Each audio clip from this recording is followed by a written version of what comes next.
All right, it is 3 o'clock and time to begin our regularly scheduled board meeting for Mission Springs Water District. If I could get a roll call, please.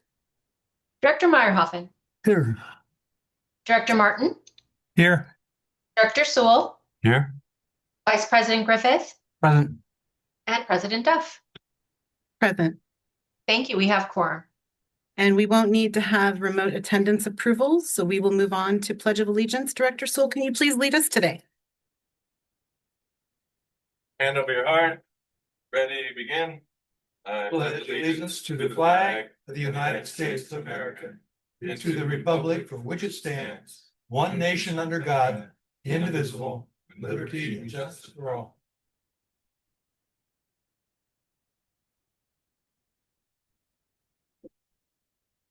Counselor, could you please read the rules of procedure?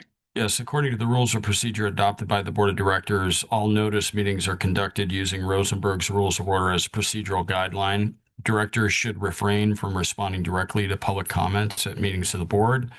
The president of the board presides at all meetings and decides all points of order and procedure during meetings. The president is responsible for the maintenance of order and decorum at all board meetings. No person should be allowed to speak who has not first been recognized by the president. All questions and remarks should be addressed to the president as the presiding officer. No member of the board should speak more than once upon any one subject until every other member of the board wishing to speak on the subject shall have been given an opportunity to speak. No board member shall interfere with the orderly progress of a board meeting. Thank you, Counselor. At this time, it's the appropriate opportunity for members of the public to address the board on matters within the board's jurisdiction. Please limit comments to 3 minutes or less. State law prohibits the board from discussing or taking any action on items not listed on the agenda. Do I have any members online from the public who wish to speak? President Duff, we do not. And I see none present in the room. So we will move right along to our employee recognition segment. General Manager. Thank you, President Duff. Members of the board, I'll ask our Human Resources Manager, Oriana Hoffert, for this presentation. Oriana? Thank you, General Manager Macy. Good afternoon, members of the board, President Duff. We have a lot to celebrate today. We have a promotion, a new certification, and a significant milestone anniversary to highlight. First, we are pleased to announce the promotion of Zachary Norman to Water Production Operator 1. Zachary previously served as a Field Operations Technician 1 and brings valuable experience to this new role. He currently holds a Water Distribution Grade 1 certification and a Water Treatment Grade 1 certification. His supervisor is very pleased to welcome him to the production team. Zachary brings a positive attitude, a strong eagerness to learn, and has already demonstrated his ability to quickly pick up production runs. I'd like to invite Water Production Supervisor Nate Matter to share a few additional words about Zachary.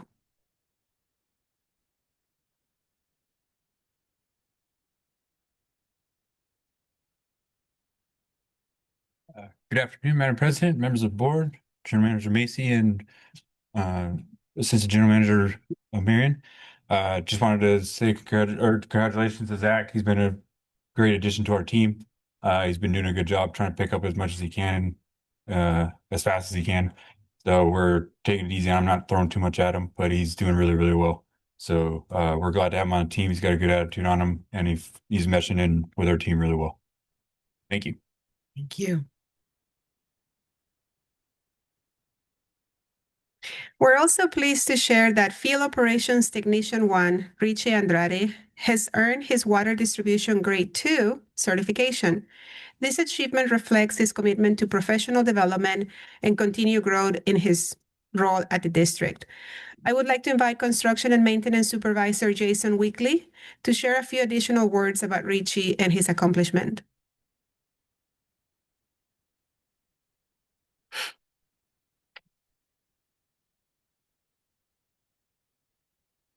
Good afternoon, President Duff, members of the board. I'd just like to take a few seconds to recognize Richie's accomplishment in getting his Grade 2 certification.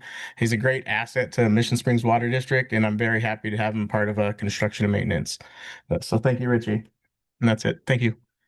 Thank you. Finally, we have a very special milestone to celebrate. Mark Vermeer is celebrating 25 years of service with the district. Throughout this time at Mission Springs Water District, Mark has consistently demonstrated a strong commitment to the organization and his colleagues. He is well known for stepping in to support his coworkers, tackling challenges head on, and bringing innovative solutions to the work we do. His dedication and contributions over the past 25 years have made a meaningful impact on the district. At this time, I would like to invite Mark's supervisor, Chief Plant Operator Brad Adams, to share a few words about Mark and this remarkable milestone.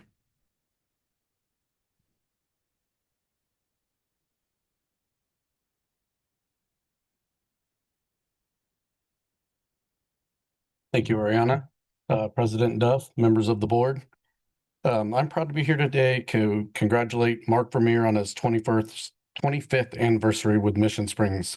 He started at MSWD as a mechanic assistant in the maintenance department.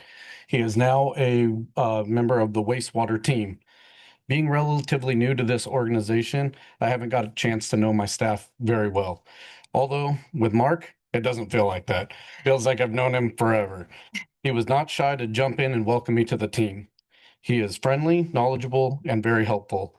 His fellow operators respect him and enjoy working with him very much. Mark is wildly creative and a great mechanic. In fact, he has been a part of 2 Corbs Awards for innovation and won the Gizmos and Gadgets Award this year. Please welcome up Mark Vermeer to say a few words.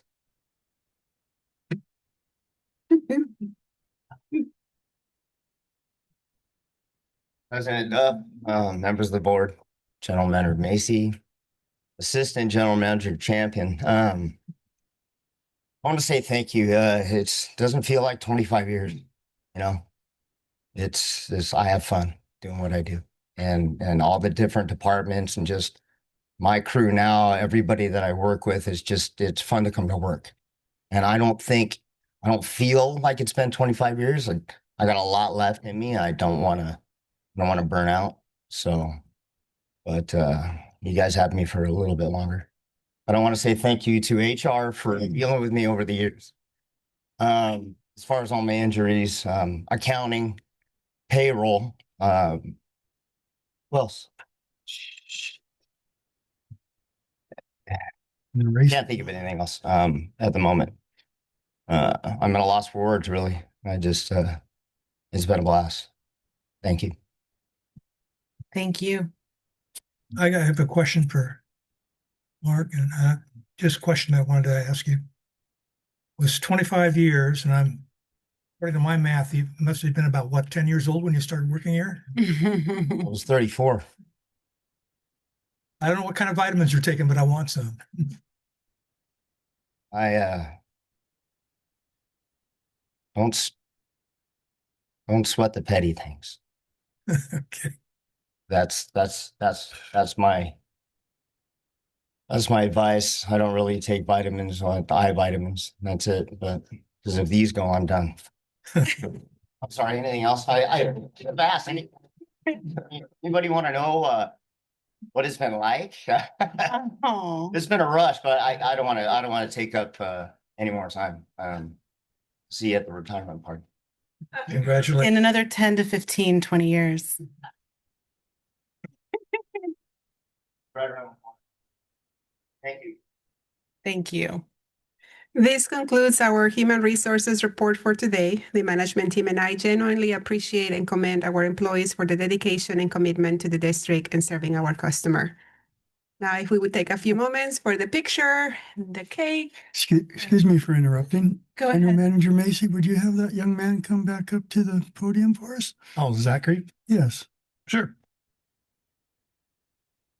I got him mixed up. That's It's so okay. long since I've seen him.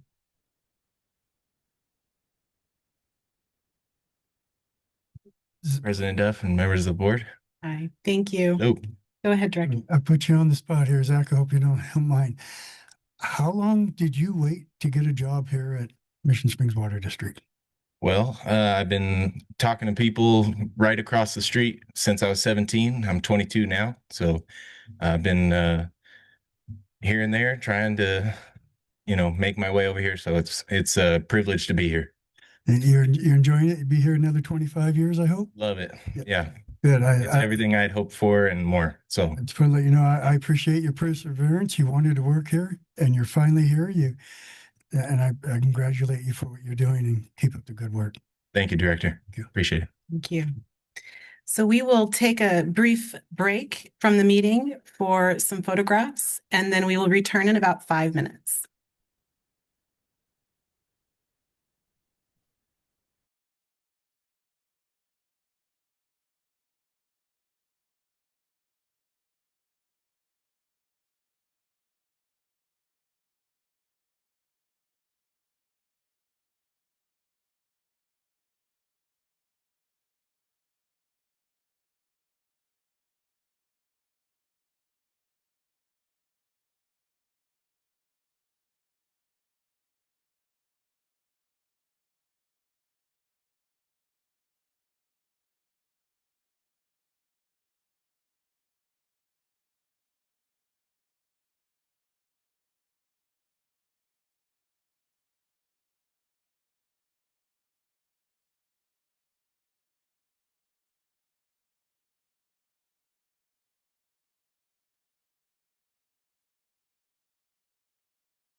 Boardroom, you're muted.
Recording.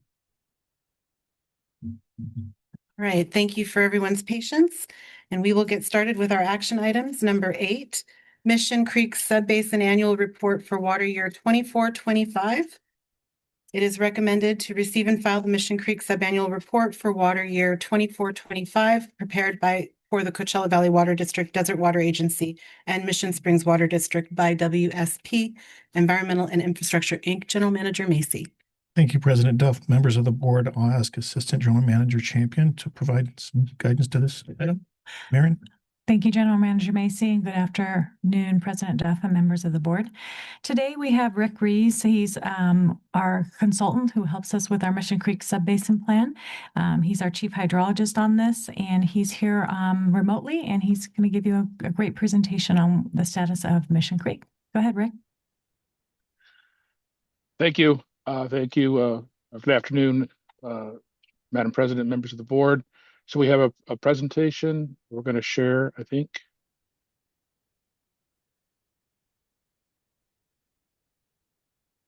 Yes, there we go.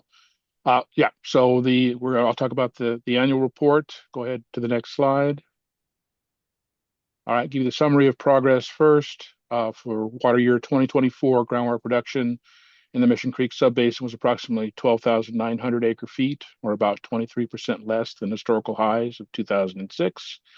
There was approximately 10,200 acre feet of Colorado River water that was recharged in the Mission Creek Subbasin during the year at the groundwater replenishment facility. Ongoing basin monitoring has demonstrated that the long-term overdraft, i.e. the average overdraft over a 20-year period or more in the Mission Creek Subbasin, has been eliminated. All but one of the key wells showed groundwater levels above the measurable objective, also called the MO, that is set at the 2009 water levels. The same well fell below the minimum threshold MT for the first time this year.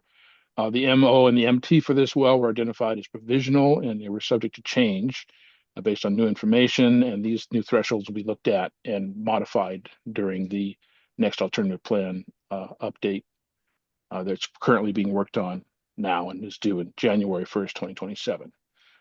There were no other indicators of sustainable management criteria that were exceeded, subsidence, water quality, or storage.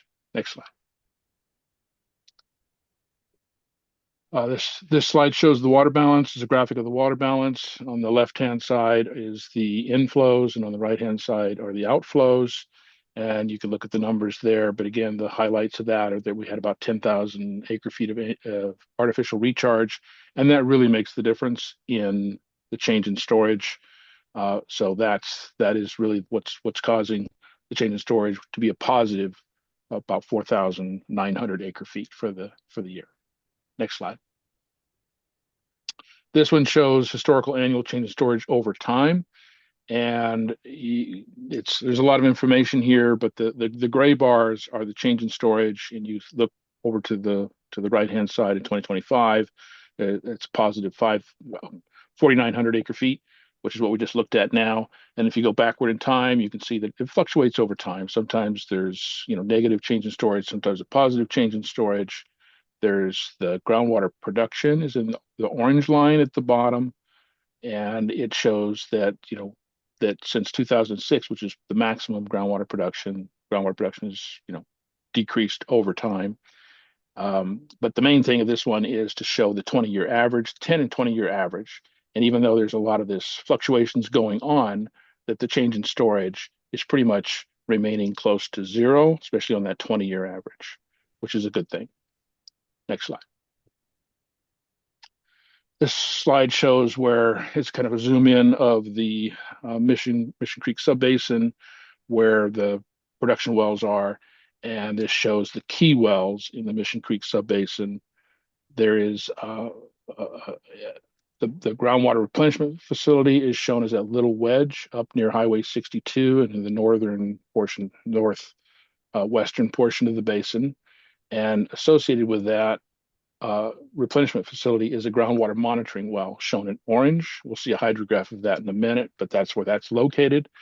Then the Mission Springs Water District wells that are used as key wells in the overall program, they're highlighted in those with a local name next to the map name there. So well 30, well 35, those are key wells that belong to Mission Springs Water District.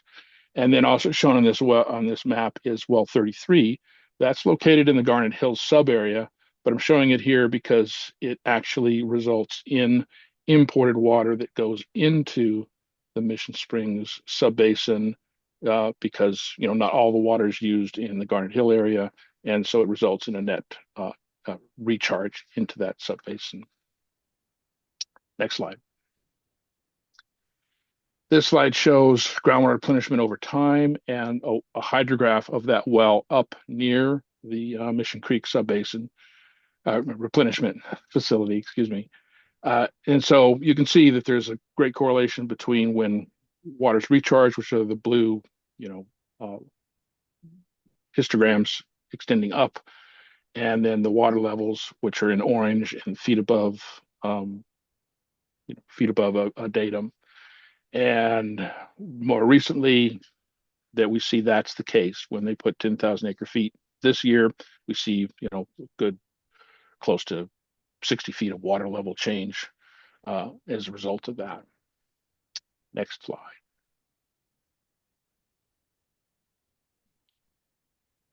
This shows the 1 year change in water levels. So we've got a red vertical line and individual hydrographs for individual key wells. And so the hydrographs show, kind of vertical bars for the last year's data set, and then a green set of dashed vertical bars for this data set. It's comparing those two, how things have changed over that period of time.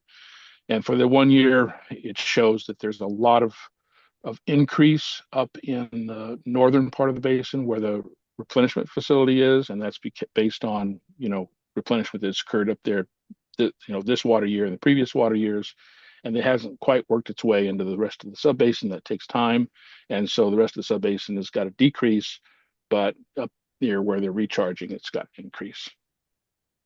Next slide.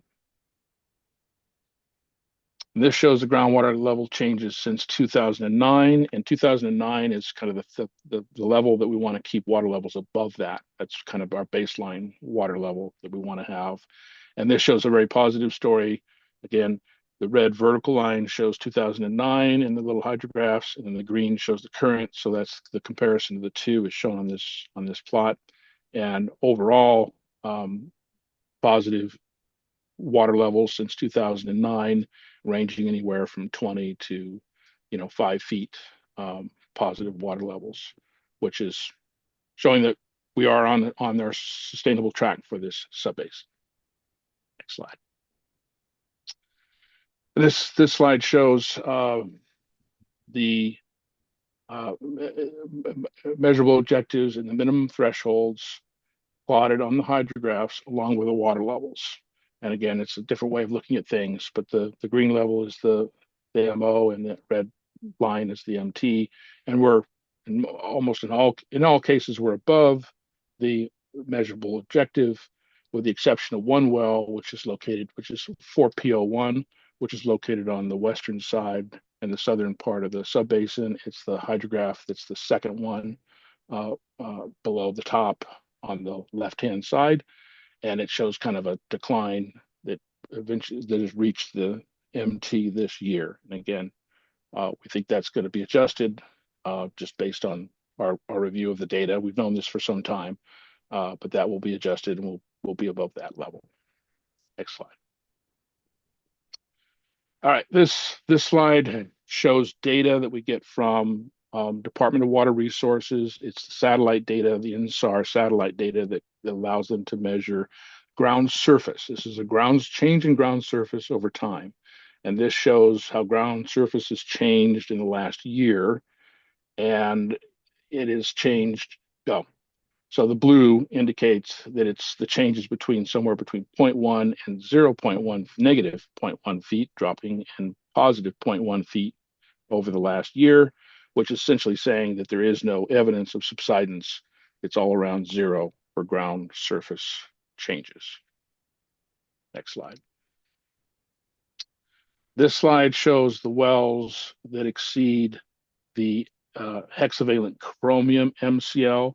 And again, the state changed the MCL for hexavalent chromium at the beginning of this water year. So this was never identified previously. It's the first time we've done it. And hexavalent chromium, it naturally exceeds the MCL in the Mission Creek subbasin. And you can see it's widely distributed, and the wells are various different depths. So what we did is we identified it and we say we're going to continue to monitor that to see if there's any changes. But because it's naturally occurring, there's really no exceedance. It's just what's occurring in the subbasin. Next slide. All right. In conclusion, the water year 2024-2025 indicated positive water balance of more than 4,900 acre-feet. Inflows were greater than outflows. Continued groundwater replenishment and managing groundwater production is key to maintaining this positive water balance. Groundwater levels continue to remain above the 2009 water levels throughout the Mission Creek subbasin, which is the basis for the sustainability goals. And there's one key well that was identified that was below the MO and the MT, but this particular well will be reevaluated in the upcoming alternative plan update.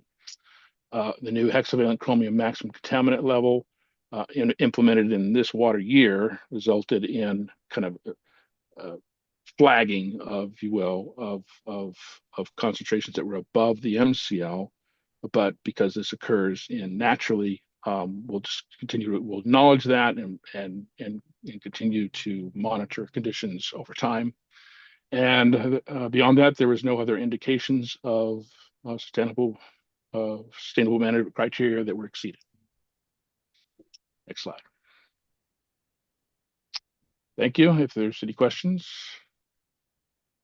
Any questions from our board, Director Martin, Vice President, Director Meyerhoffen? Yeah. Yes, I do, but it'd probably be more appropriate if I went last because I have a question about it, the photo we put up. So. Oh, okay. Yeah. Director Sewell? Just a quick comment. Thank you for the presentation, Rick. It seems like we're doing a good job managing our groundwater. Yes. And I'll go too, okay? I just had a couple questions. Thank you so much for all this information. It's hard to digest it all at once, right? But I'm very grateful for the slides. It made it a little easier in some respect. I have a very specific question in regards to the surface water. The report on pages 25 and 27 discuss the natural inflow of approximately 6,850 acre-feet from the mountain front recharge.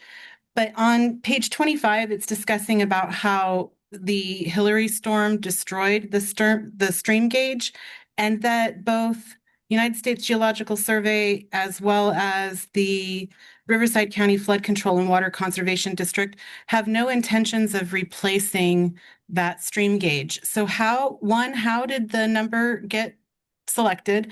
And two, why not?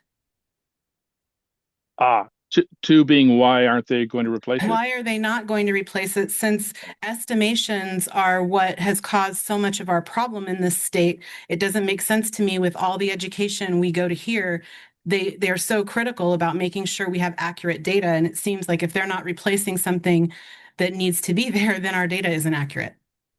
Yes. Let me answer number two first, because I really don't have a good reason why they're not replacing it. I agree with you. It would be very helpful if it was replaced.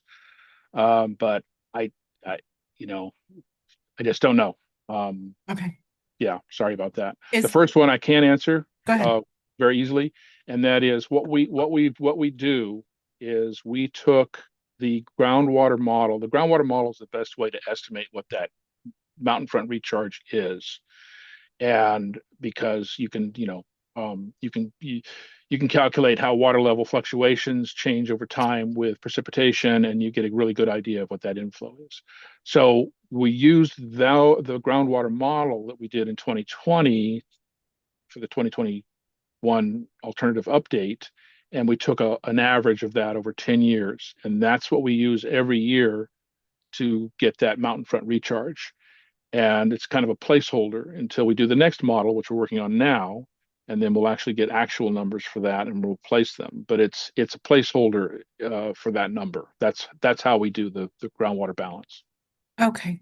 Thank you for clarifying that. It was hard for me to understand how we could come up with a number when there's no gauge for it. Yes. And just to kind of finalize that thought, would a letter from the three agencies to those two entities help in getting them to replace? Is there something we can do to put attention back on it that you would recommend? I can't see how it would hurt. I think Okay. it would help, yes. I'm seeing staff nod their heads, so thank you very much. And we'll move back to Director Meyerhoffen now. Thank you. I appreciate that. Rick, would you, it's a great presentation and a lot of good information. I really appreciate what you did here. Groundwater is very interesting. Would you please go back to your first slide?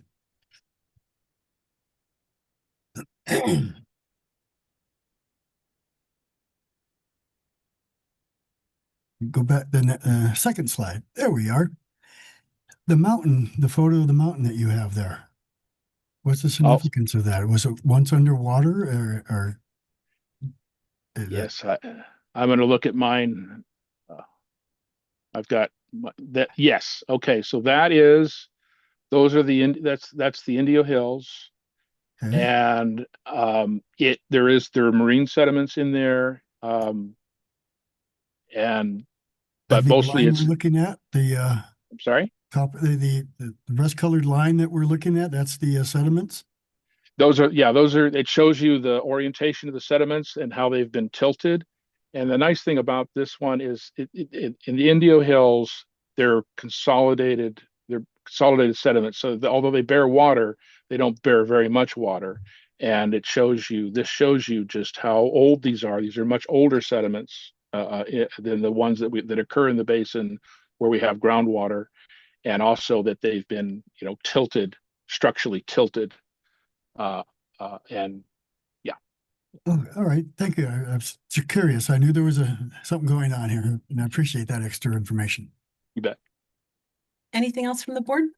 No. Any concerns from the public or questions from the public online? I have no one in person. President Duff, not online. Thank you very much. With that, anything else from staff? No, that concludes our report. All right, fantastic. So I'm looking for a motion if anyone would like to give one that we accept and file. I'll move that we receive and file the Mission Creek Subbasin Annual Report. I'll second it. We had a Who won fight. that one?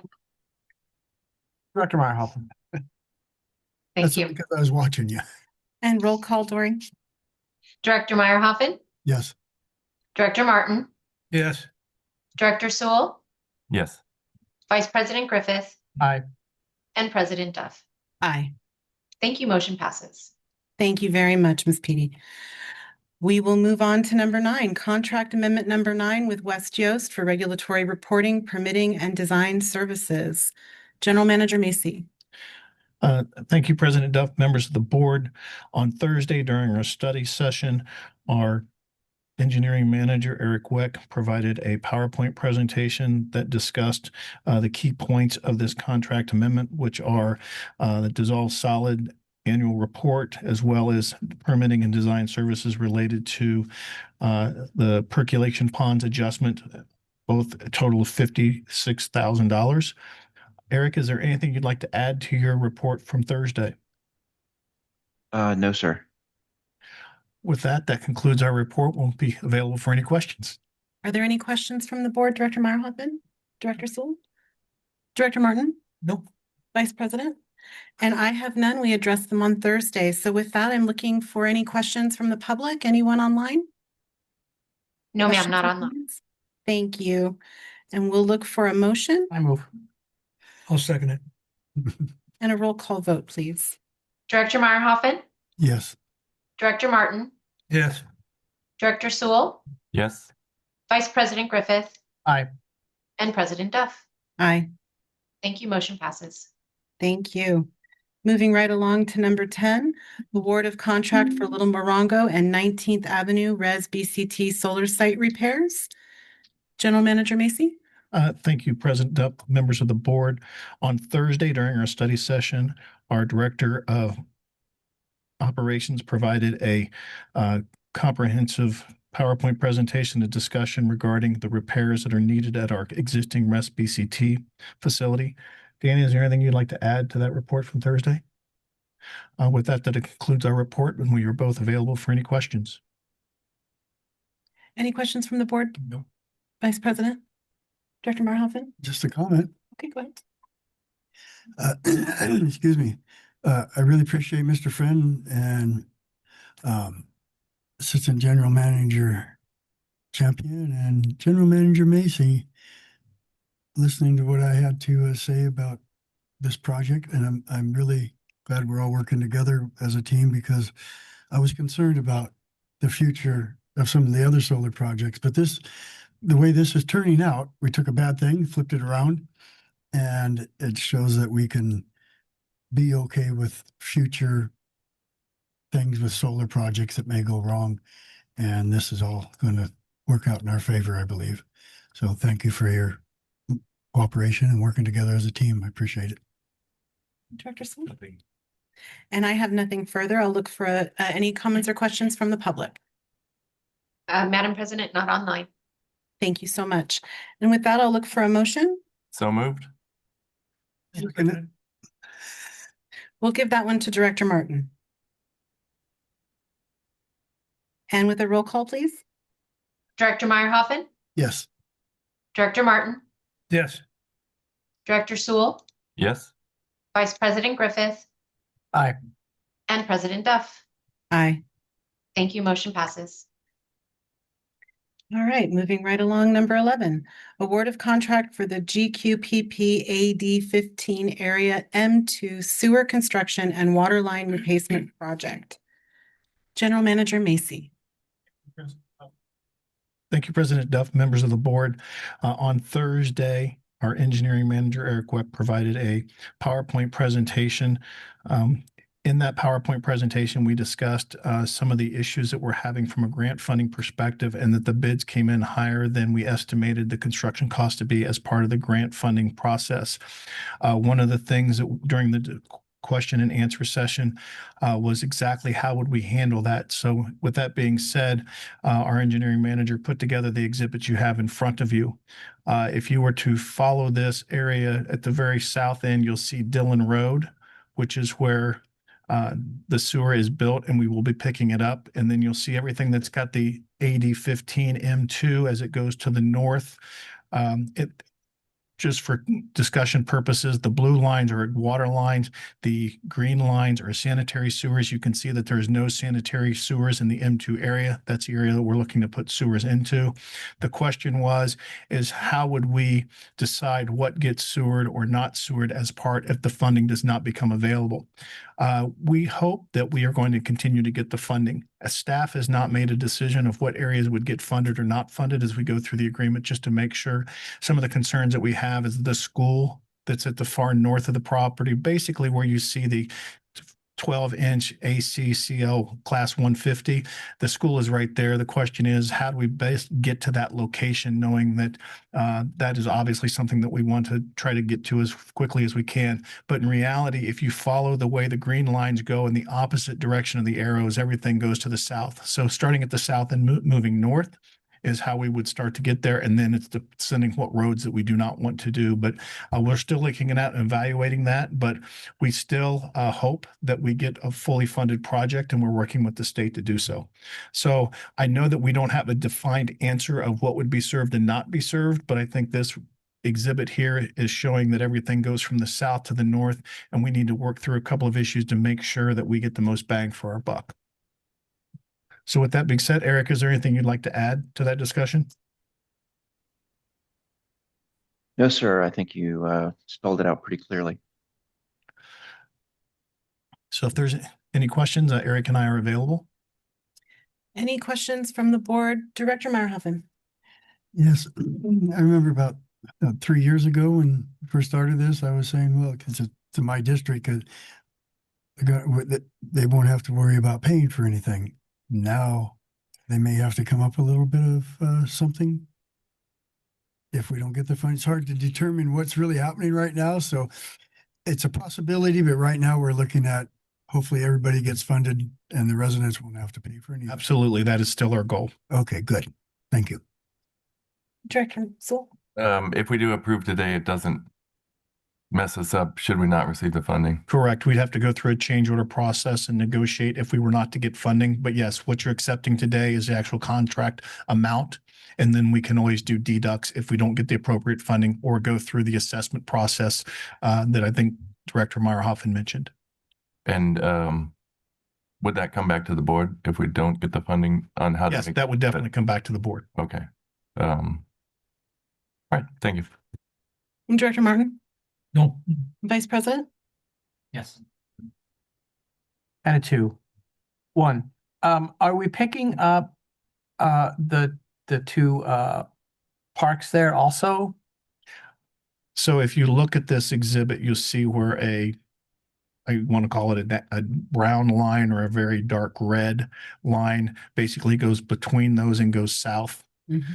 The one to that line there is our service boundary. So one of them is in the service boundary, the other one is North not. is in and south is out. Exactly. So we do have plans to pick up the one to the north, but not the one to the south. Do we know, do they even have lines inside? That would not be us, right? Correct. Danny, they do. Thank you, Vice President, for asking that question. It is important. They have problems over there. Good afternoon, President Duff, members of the board. Yes, that Hidden Springs development does have a private septic system. It's located to the southwest corner of the park, and all of the lines that serve that septic system would still stay intact. All they would do is abandon their commercial septic system and connect to our sewer. And then would that be one giant commercial or individuals? I guess commercial, right? It's a master fed meter. It's a 6-inch meter that serves them. So what we would do is we would do not an EDU count, but we would do a multifamily count, similar to what we have done with it today, as far as like the size of the meter and the fixed fee. But there would be the number of units in there to generate the number of multi-unit monthly service charges and the connection. That's how the assessment was set up, is in the same way. Okay. Thank you. That was it? That was it. Okay. Don't go anywhere. I had one piggybacking on that, actually. I was curious about those three, but also the one that has water up in the left corner of the image there. It doesn't have any green going through that top left corner, but it does have blue. It's the Montana. They have so on the lower southeast corner, they have a connection point. So I don't know who has control, but if they can zoom in, there's a connection point. So Oh, okay. yeah, they were one of our first customers when the lift station used to be down the street. Okay. When the district did area L and M, which is south of that area, we had to move the location of the lift station to where it is currently, down off of Dillon Road. And I'm talking about the one up on the top left, actually, completely diagonal. Does somebody have from a where you're cursor? at. Just to go ahead and. Right there. Yeah, it's Vista Montana. Okay. Yes. So that green line is serving them.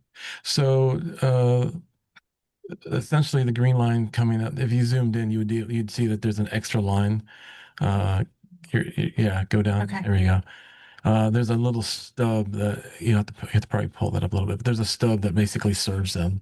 Okay. So it's a connection point. So similar to how I explained the previous, it's a little different because that's in the estates, and the estates, they own the property. So there's an individual meter for everyone, but we do it the same way. Okay. Thank you for that clarification. I appreciate it.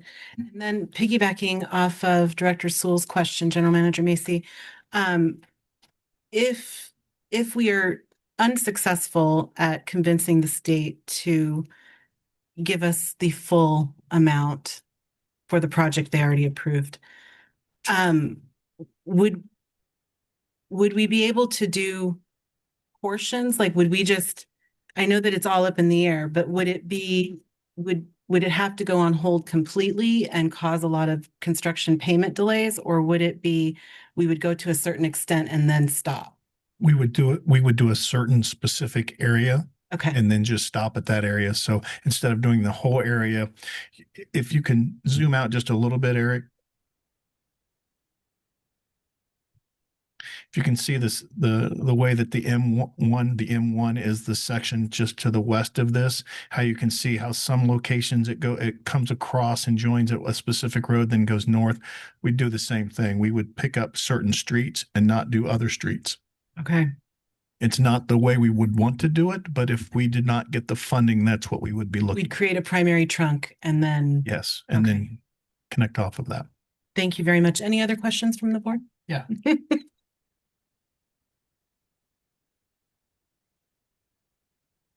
Would it not be kind of prudent to take a look at what we're doing? And I know we don't want to dig things up to the street up twice, but it's replace the water lines as well as install the sewer lines, right? So for the most part, when we've looked at these, water lines are in good working order. There's no plans to actually replace them.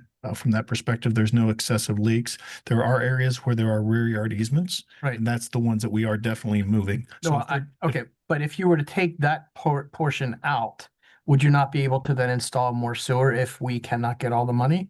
And from a funding perspective, wouldn't that be more prudent as you would then have that revenue coming in from the service? So there's it's coming from two different funds. You have the water fund and the sewer fund. So the replacement or the rear yard easements and moving them to the street is coming specifically out of the water fund. And the other side would be the sewer fund. So the sewer fund and the sewer replacement is all being handled by the grant that we're receiving from the state.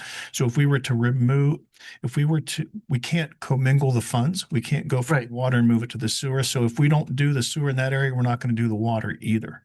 Okay. Okay. Anything else from the board? Before we talk about getting a motion, I wanted to also talk about when we were talking about the presentation during the study session. One of the things we talked about was Gentry General Engineering, Inc. Did submit a bid, but it was deemed incomplete and rejected. So we'd like to add the following to the title, if you would. Deem bid received from Gentry General Engineering, Inc. as incomplete and rejected, and award the contract for GQPP 8015 Area M2 construction and water line replacement project. So we'd like to add that to the title and the action. So when we go through the process, we make sure we cover both entities at the same time. Is there anything you'd like to add to that, JP? No, I think you can, if somebody's going to make the motion as recommended by staff, you can just add that to the end, the language that the general manager provided. Okay. Okay, I would like to move as recommended by staff to add that to the title. Okay. Second. I'll second it. Roll call? I'm sorry, who seconded that? I I thought did. I heard Sewell first. I did, but It's okay. either way. Yes, it doesn't matter. We'll get it done. Okay, very good. Director Meyerhoffen, Yes. Director Martin, Yes. Director Sewell, Yes. Vice President Griffith, Aye. and President Duff. Aye. Thank you. Motion passes. All right, item 12, notice of completion for monitoring well 1A project. General Manager. Thank you, President Duff. Members of the board, on Thursday, our engineering manager, Eric Weck, provided a presentation on this particular item. It's pretty straightforward. The project has been complete, and we just need to authorize the release of retention monies to ABC 11 Drilling, Inc. in the amount of $7,279. Eric, is there anything you'd like to add to the report that you provided on Thursday? No, sir. With that concludes our report and would answer any questions that you may have. Any questions from the board? Director Martin, Vice President, Director Martin, Director Sewell, and none from myself. I asked them on Thursday. Any questions from the public? Or Not comments? online. Thank you so much.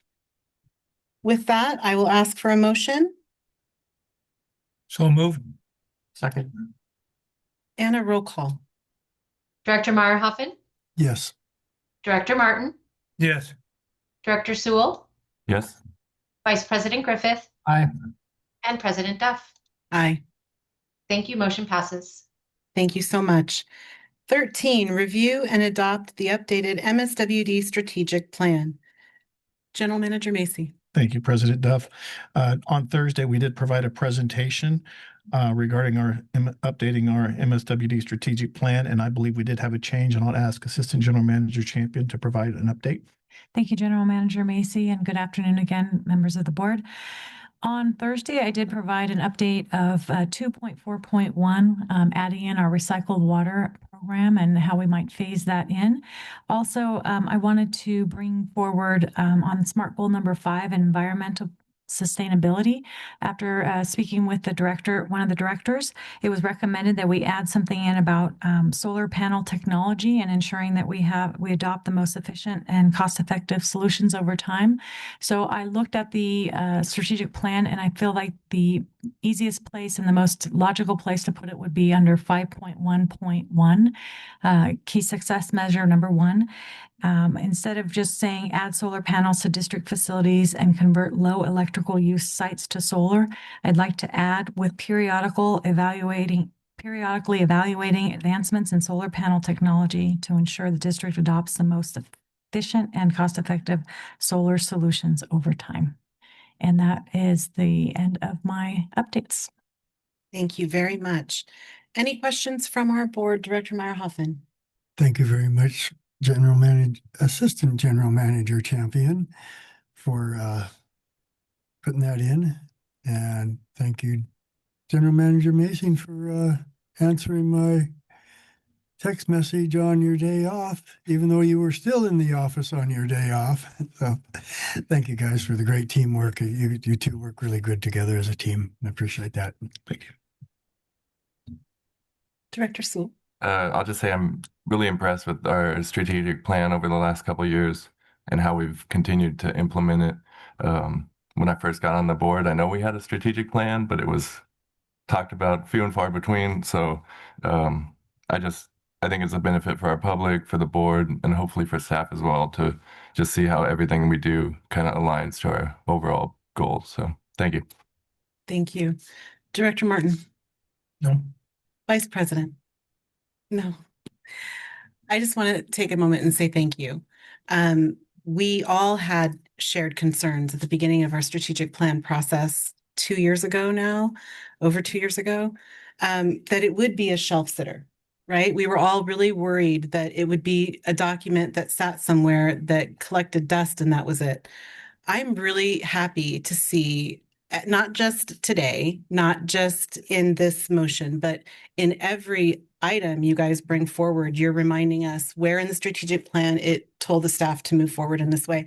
And I'm just really happy to see that kind of communication, not just for us, but for the public as well. So thank you. Great job.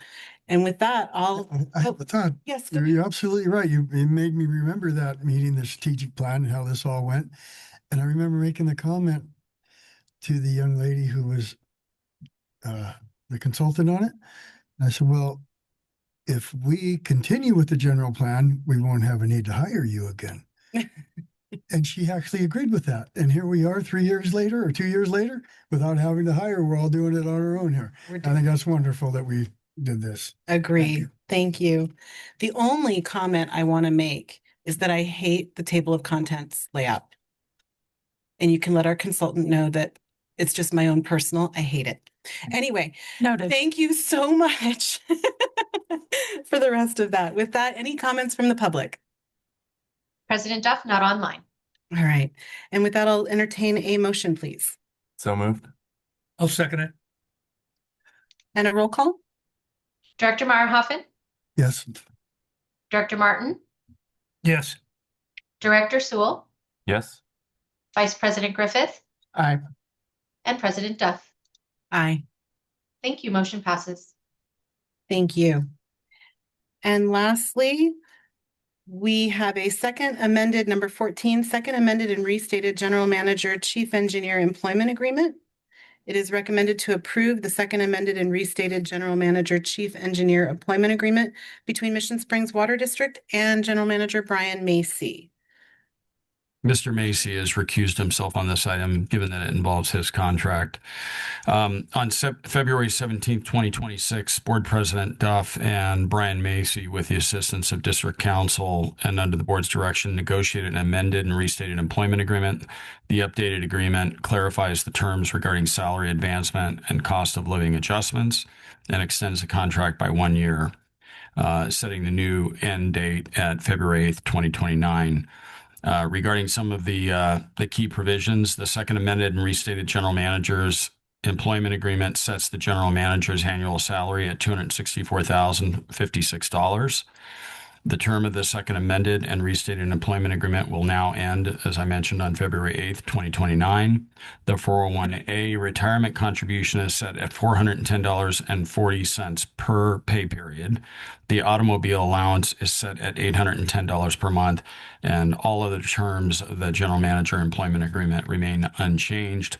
The salary reflects a 5% merit increase above the current base salary of the general manager. The 401A adjustment is a COLA adjustment, and the automobile allowance brings the contract current with the vehicle allowance provided to other executive level employees at the district. Thank you, Counselor. With that, if we have no further questions from the board or comments from the board, Director Meyerhoffen? I just like to let it be known that I think General Manager Macy is doing a great job and his team. That Director Martin there has an email from 3 years ago that will confirm what I'm about to say.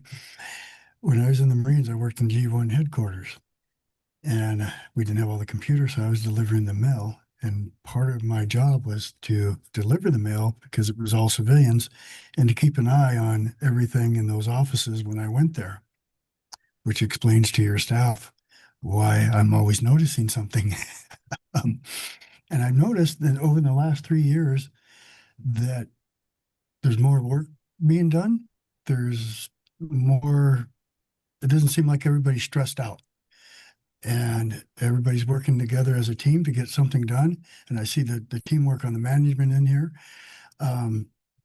Dory Pete, is her official title still administrative assistant, or she get a new title? She's our executive assistant. Executive assistant. Well, you have to start wearing a tie. Our executive assistant, Dory Pete, actually texted me about something that I need to get done while she was on jury duty. And that's just one of the examples of how well things are running here now under General Manager Macy's guidance. And the other thing I like most about him is that he'll listen to what you're saying, and he wants to be the best in the business. Mm-hmm. And he is well on his way. And I hope we can maybe chain his leg here to the table to keep him around. So yes, I'm very pleased with the way everything is going. And I was really negative in the beginning, but now I'm really positive. Maybe I'm just in a good mood today, but I really think we should keep him around. Thank you. Director Sewell? Just a quick comment. I'm really happy with the state of the district, and I think Brian is a big part of that. So thank you to Brian. Thank you very much. Director Martin? I concur with what's previously being said about General Manager Macy. I think he's been doing a terrific job, and I have nothing to add other than that. Okay, So, thank you. Vice President? Nope. With that, I will entertain a motion. I'll move. Second? Roll call, please. Director Meyerhoffen, Yes. Director Martin, Yes. Director Sewell, Yes. Vice President Griffith, Aye. and President Duff. Aye. Thank you. Motion passes. Thank you. And that'll bring us today to discussion items. Do we want to wait just a moment for the general manager to return? Okay, great.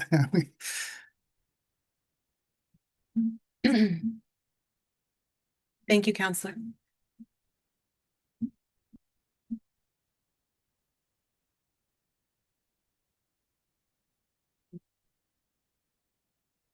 Thank you. So that's going to bring us to the administration building update. General Manager Macy. Thank you, President Duff, members of the board. On Thursday, we provided an update about the administration building, the CSC. Just to remind everyone that we currently we're out for bid. We did have a job walk or a pre-bid job walk last week. It went very well, and we're responding to questions over the next week and a half, and we'll receive bids on April 2nd. Great. That concludes our report. Thank you. Any questions of the staff from the board? Nope. Director Sewell, Vice President. All right. Moving along to, and questions from the public online, if any? No, So sorry. It's hard That's with me okay. not seeing them, so always be sure to interrupt me, okay? very good. Thank you. Groundwater Protection Program update, General Manager Macy. We did provide a short update, but in reality, it's the M2 construction contract that we've already spoken about early in this meeting. That's really all we have to do is update, all we have to update at this time. Okay. I don't know if that calls for questions, but does anyone have anything on that? No. All right. And I don't think there'd be anything on the public. Dory is not going to interrupt me, I don't think. We'll move to number 17, hexavalent chromium update. General Manager Macy. Thank you, President Duff, members of the board. I will ask our Director of Operations, Danny Friend, to provide an update on the Chrome 6 issue. Danny? Thank you, General Manager Macy. Good afternoon again, members of the board.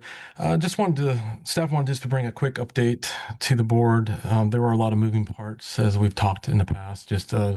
Mainly here recently, we've approved a lot of task orders with some well rehabs.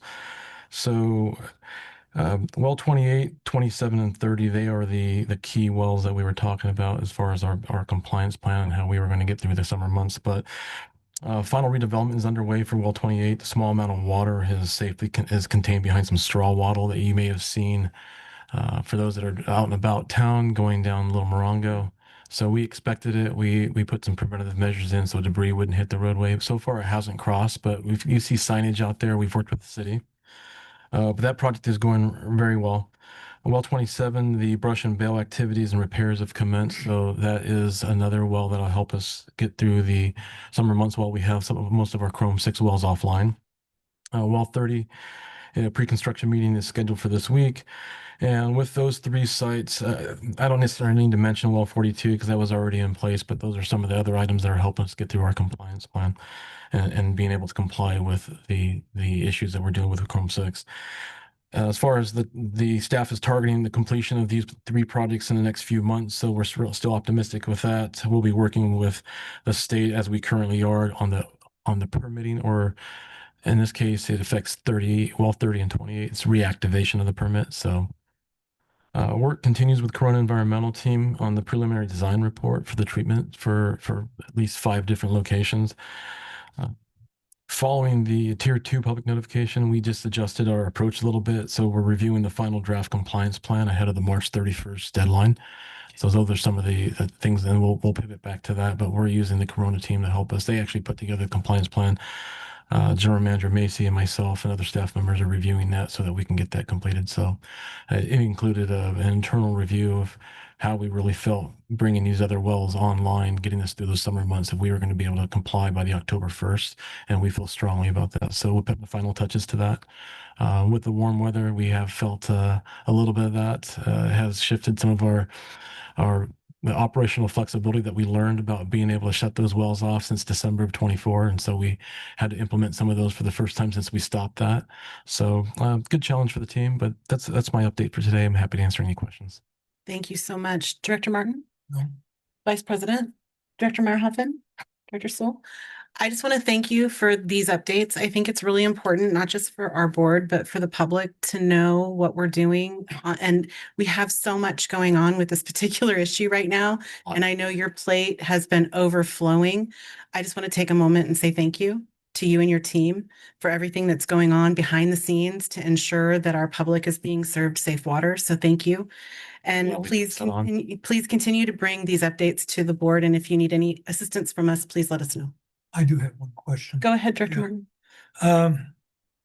This is just for general information. Do you have a knowledge of, in general, of how many states are using the federal standard for chromium 6 as opposed to the ones we're using here in California? The specific percentage, no, but it's the majority of the states.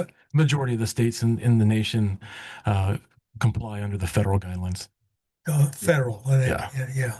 So we know whether there's been mounting deaths as a result of the federal standard as opposed to the one we're using. No, I'm not aware of that. There's inconclusive information that this is based on, but I'm not aware of any updated information on any deaths.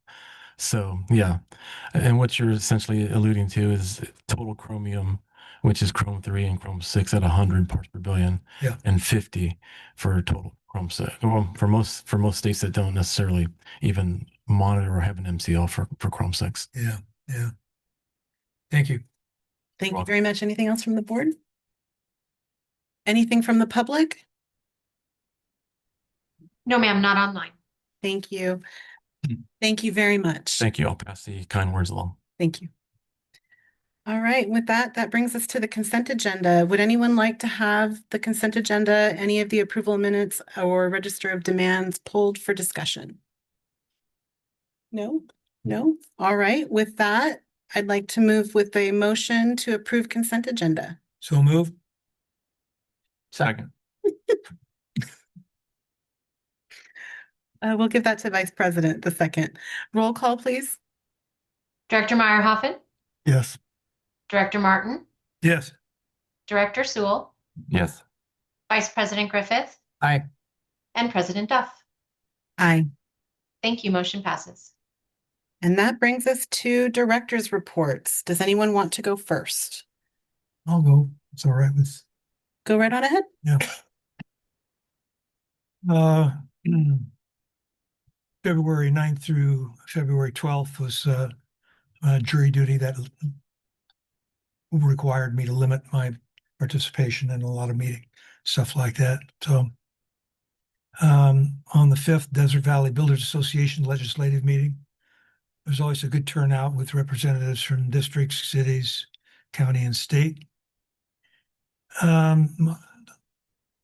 February 25th through the 27th, there was the Urban Water Institute board meeting, followed by the Urban Water Institute conference. The board meeting covered the recommendations for fiscal year 2026, including financial resilience and transparency, 2026 operating budget, budget priorities, financial trends, and budget recommendations, membership committee reports with the membership up from the previous year.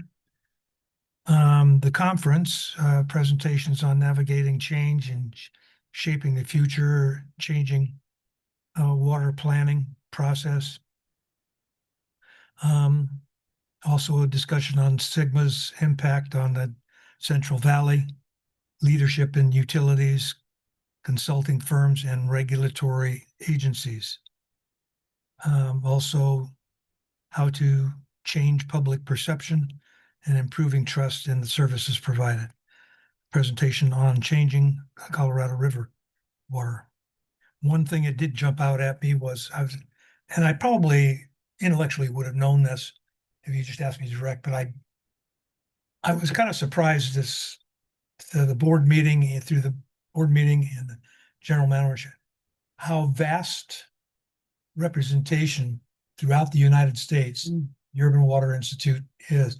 One person that was one of the employees of the water district flew in from Tennessee to run the meeting, and I'm so used to just California things on there that I recognize that it wasn't just California, but I'm still surprised at the vast all across the nation of the representation. Also on the 25th, I was able to leave from the board meeting to my tribal water authority board meeting, where there was a discussion regarding tribal litigation, and then back for the afternoon session of the Urban Water Institute. On the 27th, Palm Springs Air Museum Gala, honoring those who served during Vietnam War. It was 50 years since the end of the war in Vietnam. And sometimes that seems like it was just yesterday, but 50 years ago.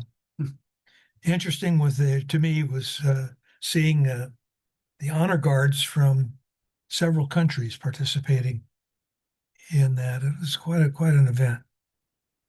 And that concludes my report. Thank you so much. Vice President? I attended a DWA meeting on February 3rd.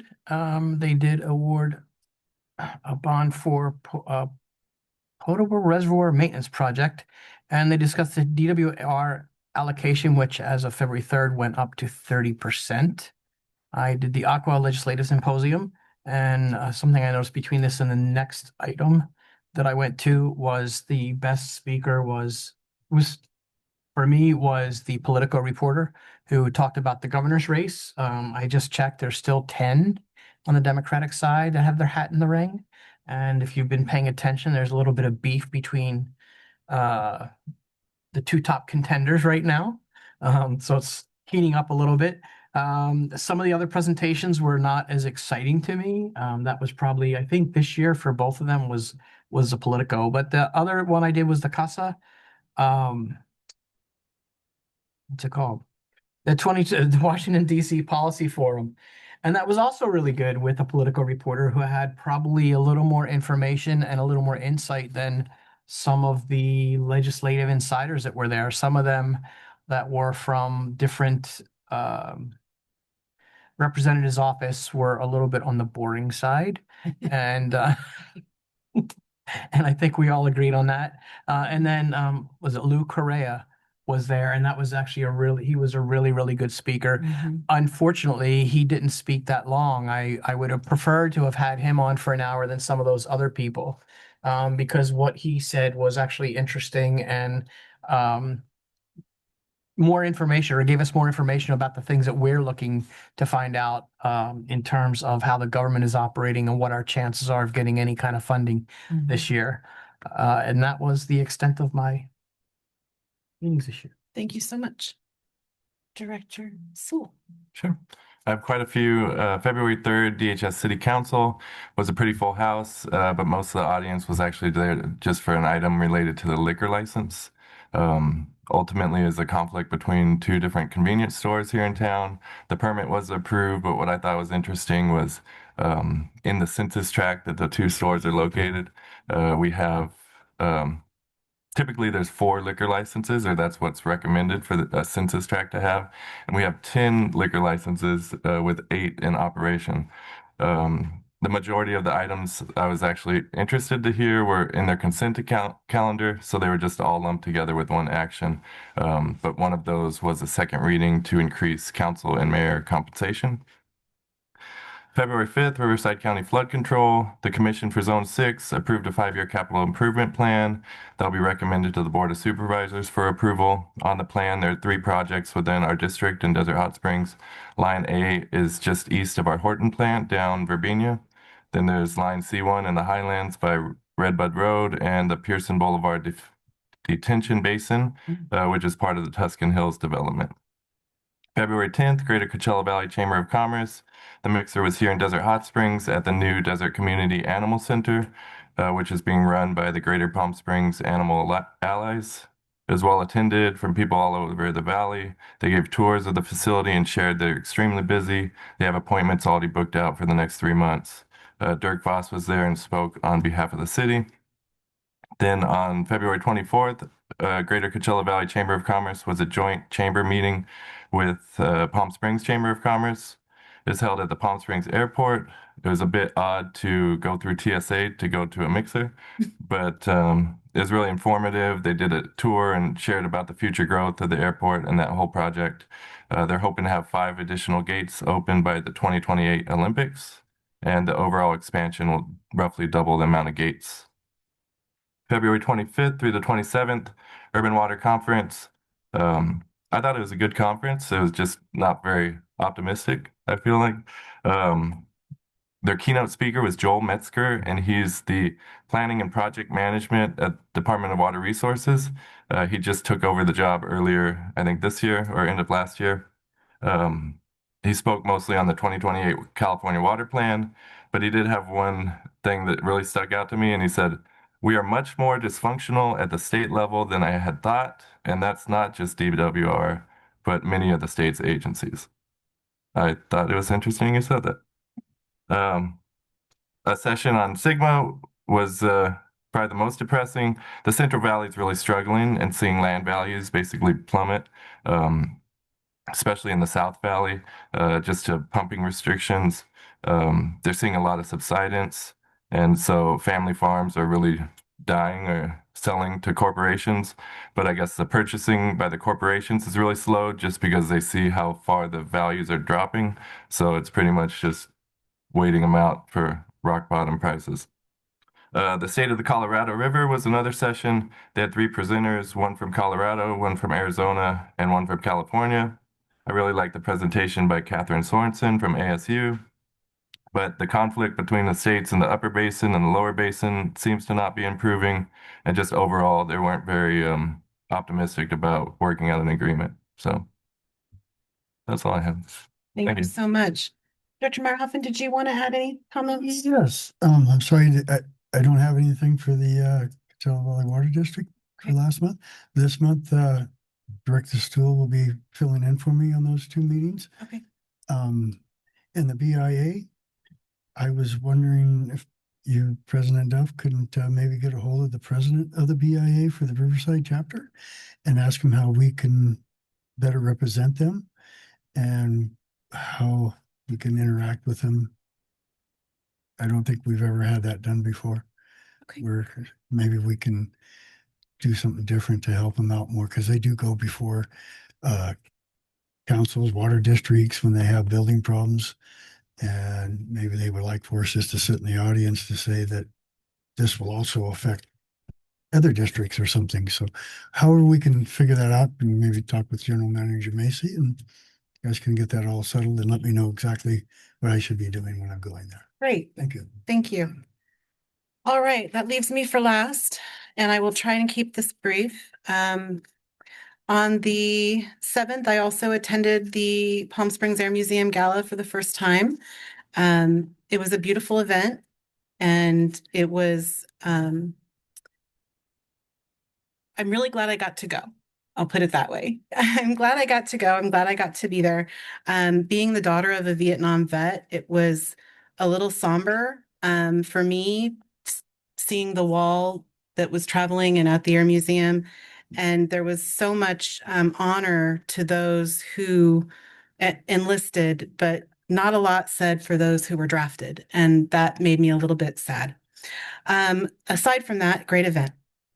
On the 11th, I attended the Aqua Legislative Symposium with Vice President Griffith. I won't go too much into the Politico that he mentioned. She was one of the better speakers for sure. One thing that I did think was very interesting was that she was kind of warning California in a way that if we didn't get our information across to these new candidates, they weren't interested. That water infrastructure and water was just not something any of them that are currently running are willing to say they are for or against, or what their positions are. There were 2 that she did note. Congressman Swalwell has stated publicly that he supports the Delta conveyance only if solar power is integrated into the conveyance itself. So that has a caveat to his support there. And then Katie Porter is completely opposed to the Delta Conveyance Project. And being as though the Delta Conveyance Project will be what affects us here in Southern California, I think it's really important that we all know the positions of our future governor as to how they plan on securing our water future. They also talked about Prop 4 funding. One of the key takeaways was that we as water districts need to do a better job of providing solutions to our legislators. Basically, they don't have the knowledge base anymore, as so much of the longer term staff are gone or have left or have retired. There really isn't that foundational knowledge that had been there in the past, and that we need to be coming to them not just with we need this money, but we need this money because it will solve your problem here or there, and trying to give them more specific solutions that those grants will potentially provide. So that kind of changed a focus a little bit on just asking, but saying, what will this solve for them, so that maybe they have more buy-in. I also attended on the 12th, the CVAG, CVCC, and CVES meetings. The Conservation Committee meeting purchased 2 parcels of land in the Thousand Palm area. We also had an update from their ranger program. Unfortunately, they are encountering some complications, which is going to create a delay. The commissioners did make requests that because of the MOU with the DHS Police Department to monitor the Coachella Valley conservation lands that are in Desert Hot Springs, we've asked for some more accountability and maybe some monthly imagery of their drone footage of the sites to ensure that what was cleared and $250,000 was spent clearing some of this land stays clear and clean. The CVES Energy and Security meeting was some very regular business, but then primarily was taken over by the South Coast Air Quality Control Board. They came to give the Coachella Valley an update on their newer positions regarding the dust that we have seen since Hillary that has been a very big issue for large parts of our valley. We in Desert Hot Springs, in some ways, because of our location, we tend to have clearer air here, but there are some in the southern parts of our city and in the windier areas where they are really being hurt by some of the air quality that they are dealing with. And they finally are listening a little bit. They've given us 2 more monitors in the valley in different locations to try and better address the dust blowing along the freeway corridor and into Cathedral City. And they also have installed several cameras that they're going to use to identify potential sources of the dust blowing. So when you see the plumes, these cameras are going to pick up potentially the location of where that dust is blowing from. So at least they're working on it to some degree, I suppose. Then in the 23rd through the 24th, I also attended the CASA event in DC. And again, one of the better presenters was the Politica reporter, Marinola Wilson. She specifically covers EPA, Army Corps, water infrastructure, and funding.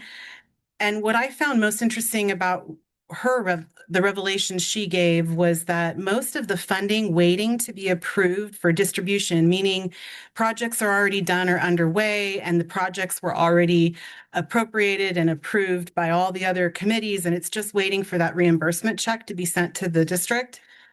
The majority of those waiting, which is 80% or so, are from California water districts.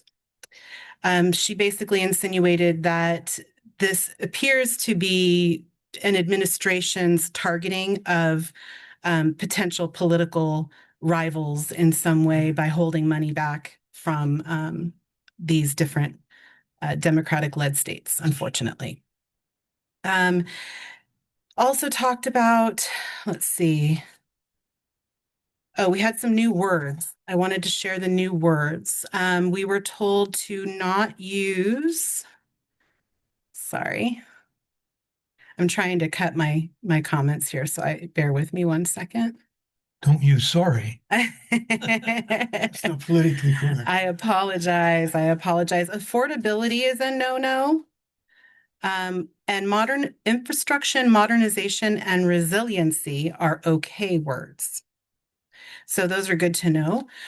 They also talked about how in one of the other keynote by Daniel Brissett, president of the Environmental Energy Study Institute, talked about how last year legislation was really, really bad for the environment and for states who care about their environment particularly.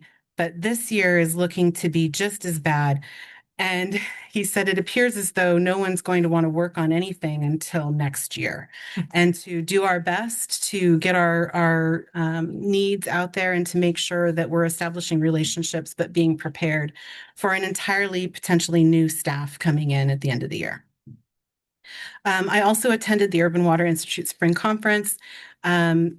Listened to presentations regarding the changing affordability metrics, public perception by the founder of CityBot, which was very interesting, changing commodity markets. And here was one, California wine, not really made from California grapes, just saying. And then changing Colorado River panel was really informative. I agree with Director Sewell. I think it was really interesting to see the 3 states, Colorado, Arizona, and California, talking about their participation in trying to reach an agreement. And it was also very interesting to me that it seems as though Colorado and California, at least, have basically they could come up with an agreement on the river, and they're already doing things very similarly. But Arizona and Nevada, who are junior rights holders, are basically like, well, if we have to give anything up, then let's just fight to the end. So that appears to be what's going to happen. And so hopefully it won't be as bad as they are saying, but it certainly was not encouraging. I agree with you on that.